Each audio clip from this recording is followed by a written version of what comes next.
Pedal unit reset দেওয়ার system. এ হচ্ছে আমাদের ডিপ সুইচে চাপ দিয়ে মেশিনটা অন করব।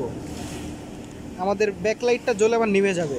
এখন আমাদের কাজ কি, এই সুইচটা ছেড়ে দেবো আমরা। এখন মেশিন রানিং অবস্থায় আমাদের প্যাডেলের পিছনে চাপ, সামনের দিকে চাপ দিলে মেশিনটা রানিং হবে। এইটা হচ্ছে রানিং অপশন। তো হালকা রানিং করে আমরা একটা সুইচে চাপ দেবো, ডিপ সুইচে, লাইটটা জ্বলে নেমে যাবে। এখন আমরা একটা ছেড়ে দিব, স্টপ পজিশন আমরা একবার চাপ দিব, লাইটটা জ্বলে নেমে গেল। এখন হচ্ছে আমাদের প্রেশার ফিট। এই দ্বিতীয় স্টিকে যখন আমাদের ঠেকানো হবে এই মাথাটা, তো আমাদের প্রেশার ফিটটা তুলতে হবে, তখন আমাদের আরেকটা চাপ দিতে হবে, সেম এইভাবে স্টপ পজিশন, প্রেশার ফিটের সিস্টেম। আরেকটা চাপ দিব আমরা সুইং স্টপে, তারপর প্রেশার ফিটে। তারপর আমরা করবো কি, নাইফ মারবো।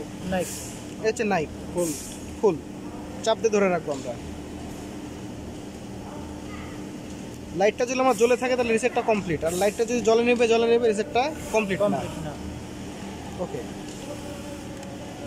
সুইচ অফ করে দেবো।